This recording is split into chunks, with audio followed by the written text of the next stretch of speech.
Hello and thanks for joining us. To our viewers here in Korea and around the world, it's 10 a.m. on Thursday, April 24th here in Seoul. I'm Mark Broom and you're tuned into our ongoing coverage of the Sewol-ho ferry disaster.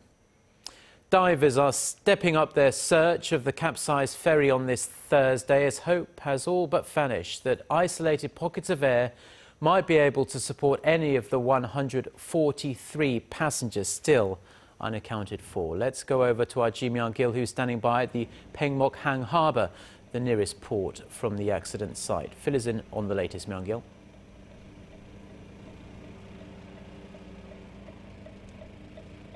Good morning, Mark. The death toll is currently rising and it currently stands at 159. Realizing now that it will be the miracle of all miracles if any survivors are found now.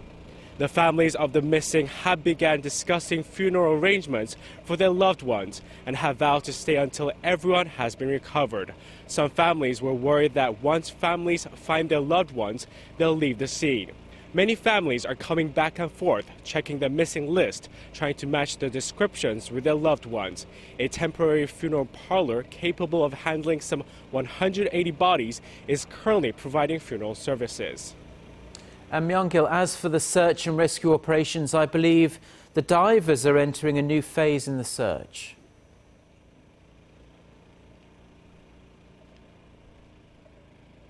Yes, that's correct. Today's rescue operations will include the largest number of personnel yet. They have been focusing on the third and fourth floors of the vessel, where many believe are to have been. Divers are focusing their search on the center of the fourth floor where the cabins are, where most of the missing are believed to have been trapped. More than 200 rescue ships, 34 aircraft and over 500 divers are conducting the search and rescue operations. Underwater drone vehicles have not yielded many results as they struggle to work in the dark, murky waters amid the strong currents. Yes, weather conditions look very nice, but of course under the water it could be a different story. And there seems like there are still messages of hope and support there on site.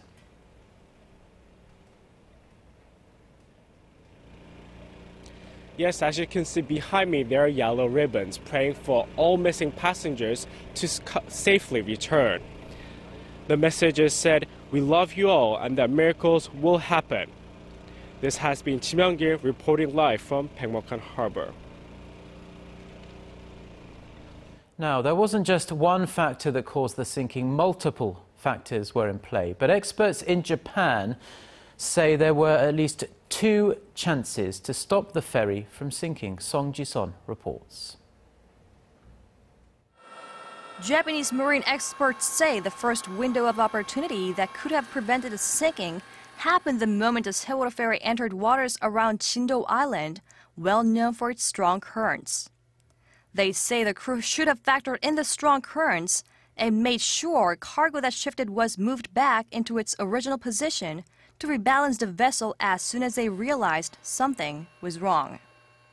It would have been more helpful if they dumped the fallen containers into the sea, as that could have helped the ship rebalance itself, even up to the point the ferry could have made it to Jeju Island. The second chance was after when the ferry changed direction and lost its balance as its heavy cargo slid to one side. The professor says the captain should have lowered both of the ship's anchors in the front and back, which could have helped the ship recover its balance.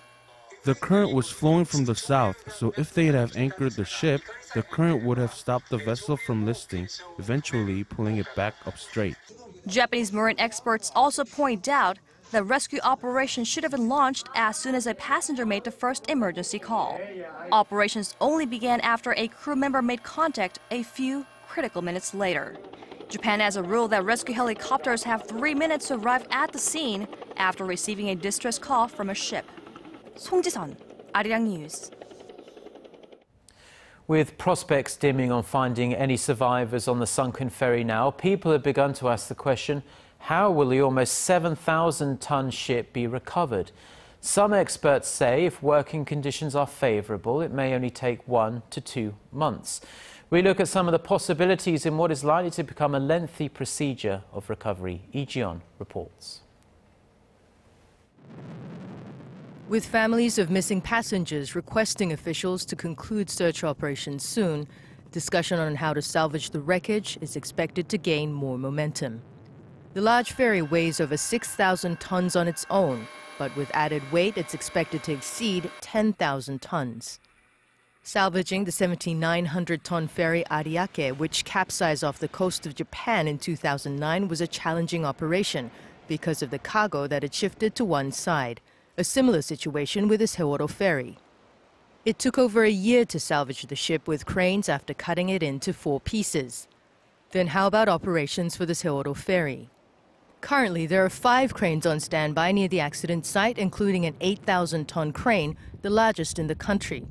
Floating docks are set to be brought in as well, but the salvage process is likely to face a rough start because the ferry now lies upside down. Salvaging the ship as is may cause damage to the upper levels of the vessel. The safest and most realistic method being considered is to use both cranes and floating docks at the same time. First, chains would go around the vessel, then lift bags filled with air would be installed to slowly put the ship on its right side up, while pulling it closer to the surface. Then, the floating docks can be taken underwater to support the vessel from below and push it up. And whilst there may not be the expertise in Korea, there is international expertise, and interestingly, this is the method they intend to use for phase 2 of the Costa Concordia salvage. So there is a precedent. It's not easy. Please don't misunderstand me. This is not an easy operation, but it is within, if there is international help and experience available, that might assist the Korean salvage company in achieving its aim. The government continues to look through all options to identify the best method. It has requested cranes and barges from China while asking the Japanese shipbuilder that initially built the Seworo ferry for assistance. Lee Ji-yeon, ARIRANG News. The parents of the missing are now into their 9th day of waiting for any news of their sons and daughters who are on board the ill-fated Seworo ferry.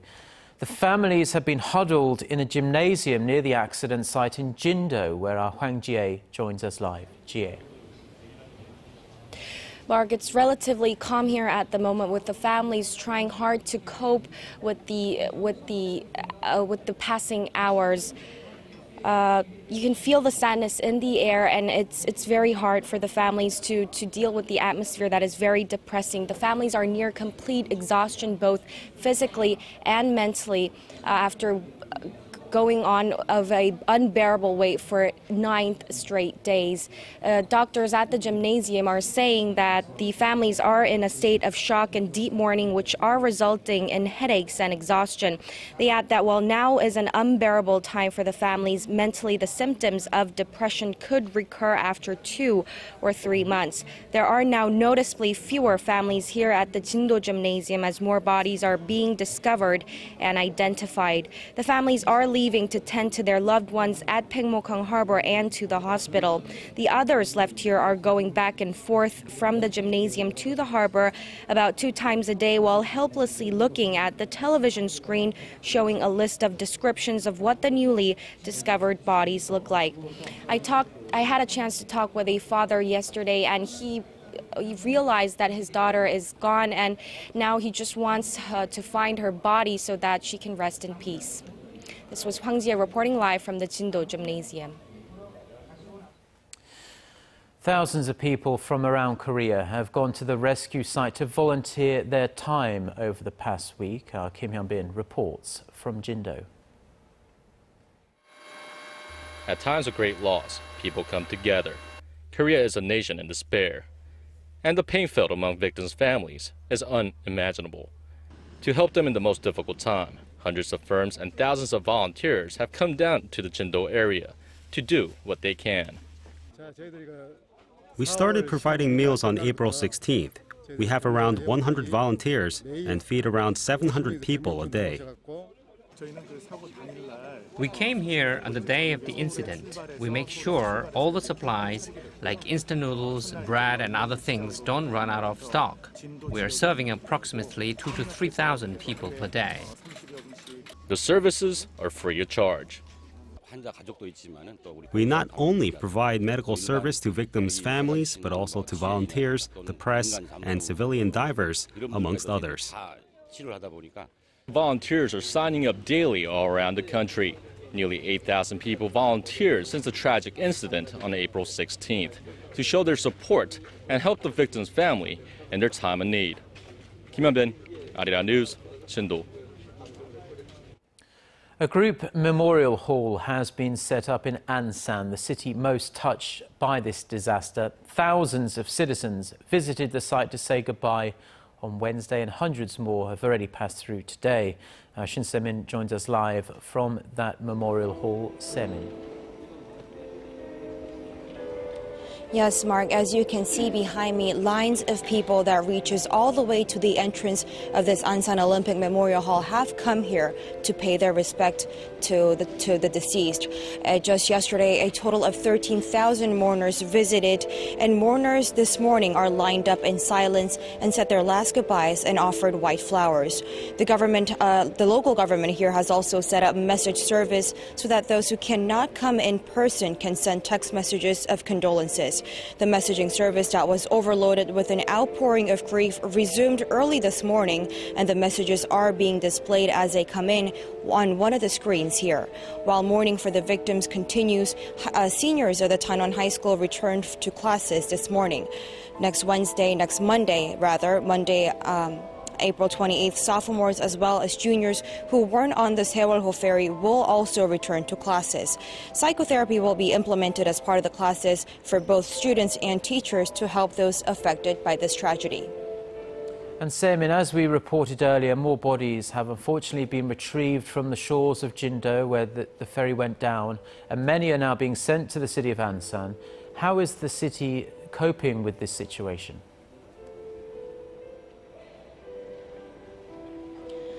The local cities, the funeral halls and hospitals here located in the city of Ansan has been experiencing a morbid saturation point as more bodies continue to arrive.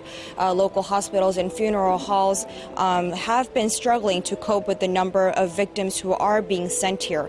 Unfortunately, this has been leaving many families on waiting lists for empty funeral halls. Officials here in the city are working to expand facilities while securing funeral halls in the nearby cities like Siheung and Anyang. Meanwhile, 12 more victims are expected to be released from Ansan soon. And this has been Shin Se-min reporting from Ansan Olympic Memorial Hall. Now, police and prosecutors are continuing their investigation into the crew members and the captain who face a number of extremely serious charges. For more details on this, we are joined by Connie Kim at our news centre. Connie. Morning, Mark. Remember the 15 rescued crew members that left the capsizing Sewol-ho ferry? Well, some or even all of the 11 crew members that have been taken into custody could face charges. Now, this includes a detained captain who is charged with 5 offenses, including the violation of the ship crew law.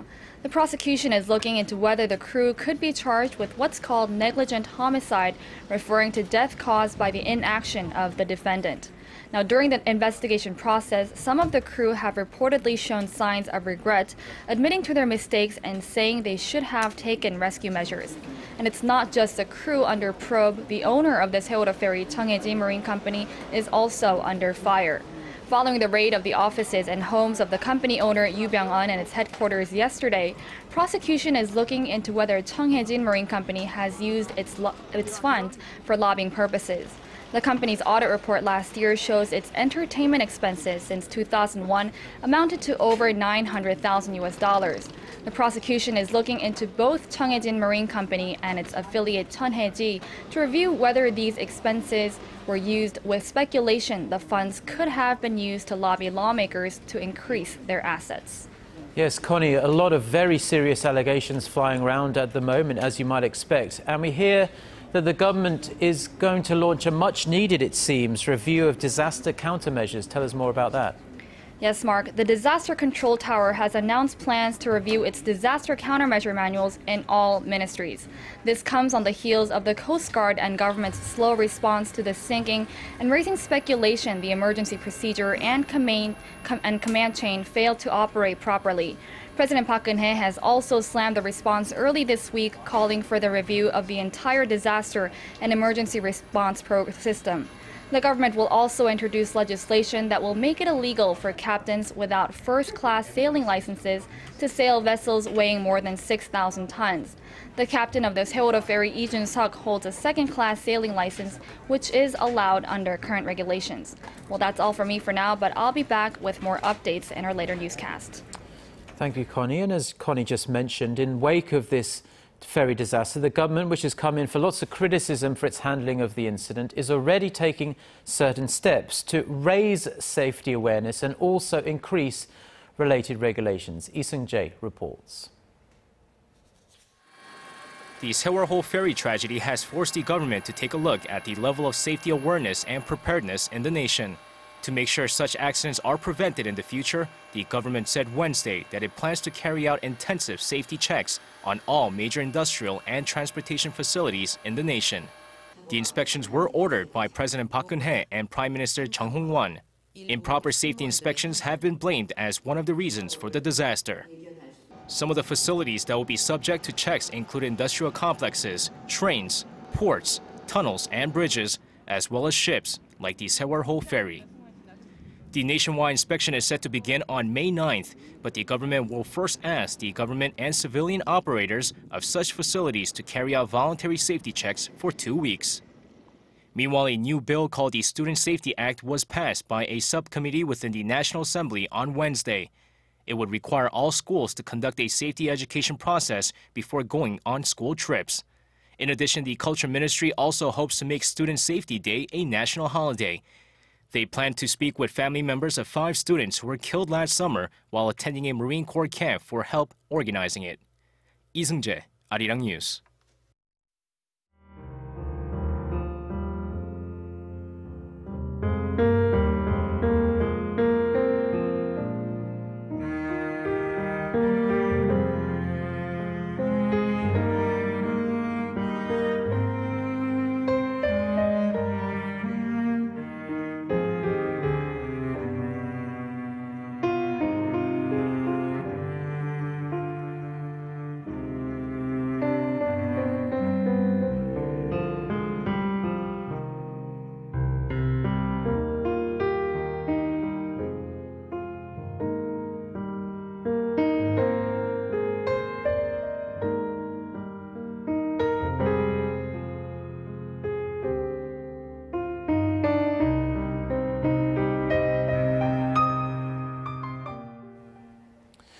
North Korea normally makes up the bulk of the conversation when the presidents of South Korea and China get together. But it was the Sewol ferry disaster that dominated telephone talks Wednesday between Presidents Park Geun-hye and Xi Jinping.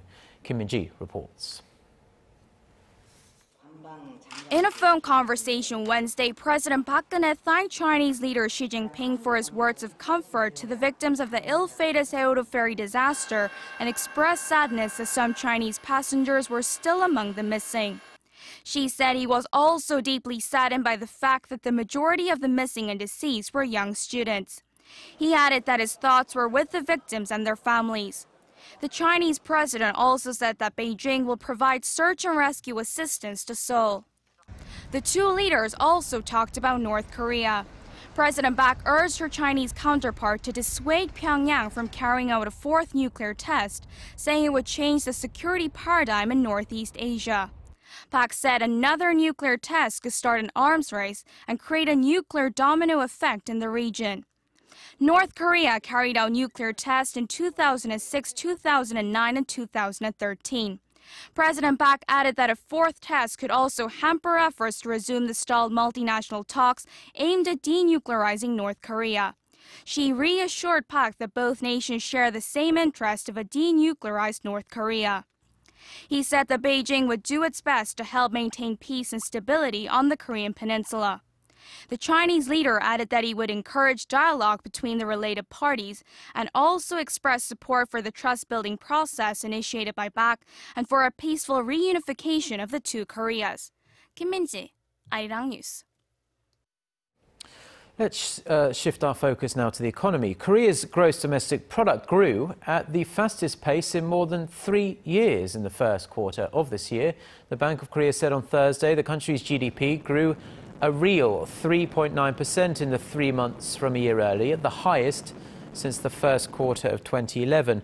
Compared to the previous 3 months, the economy expanded 0.9%, maintaining its growth of around 1% for the third consecutive quarter. The growth was helped by strong exports, expanding consumer spending and the recovering construction sector. Facilities, investment and imports, however, dropped from the last quarter of 2013. The central bank said growth was in line with its previous forecast.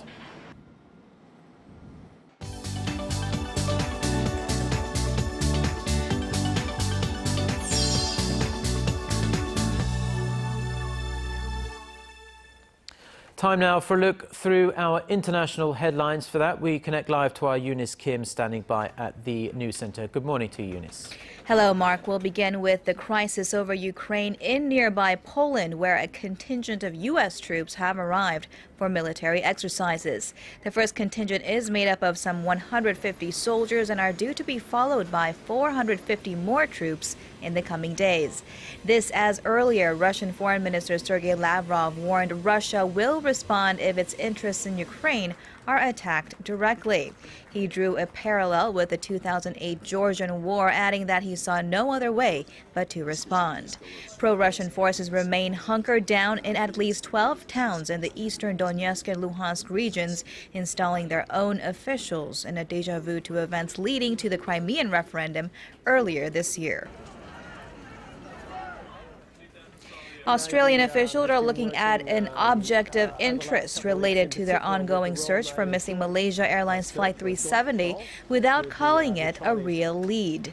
The object was picked up on the coast of Western Australia and is described as appearing to be sheet metal with rivets on one side. The search is nearing its 50th day, and the high-tech underwater drone, the Bluefin 21, has scanned some 80% of its assigned territory. French authorities have identified 3 suspected North Korean agents and have issued personal sanctions against them. Japan's Mainichi Shimbun cited a French finance ministry report that said 2 of the agents, father and son, worked at UN organizations. The father, Kim Yong-nam, is known to have retired from UNESCO after 20 years as a North Korean representative in Paris. The third suspected agent was a global relations director at a North Korean bank. The sanctions against them would freeze their assets and ban any bank transfers. Business activity in the Eurozone is poised for growth in the second quarter this year, recording a near 3-year high in April. Data firm Markets Purchasing Managers Composite Index, also known as PMI, for the Eurozone rose to 54 from 53.1 in March on marked improvement in both manufacturing and services sectors. But further signs of falling inflation is a concern for the currency bloc.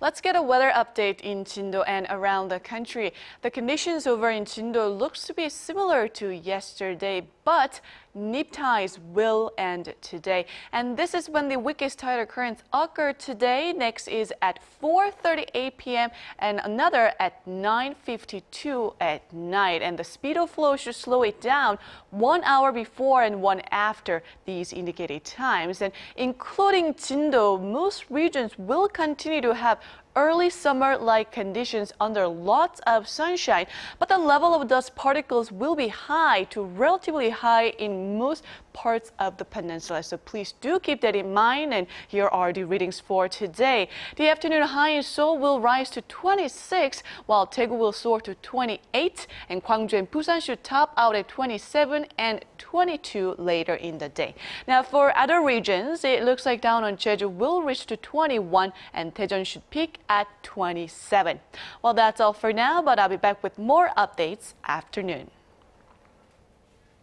Thank you very much, Jion. And those are the stories we have for you at this hour. Korea Today is coming up in about 30 minutes' time, and our news team will be continuing our extremely comprehensive coverage of the Sewol-ho ferry disaster and the ongoing search and rescue efforts throughout the day. Goodbye.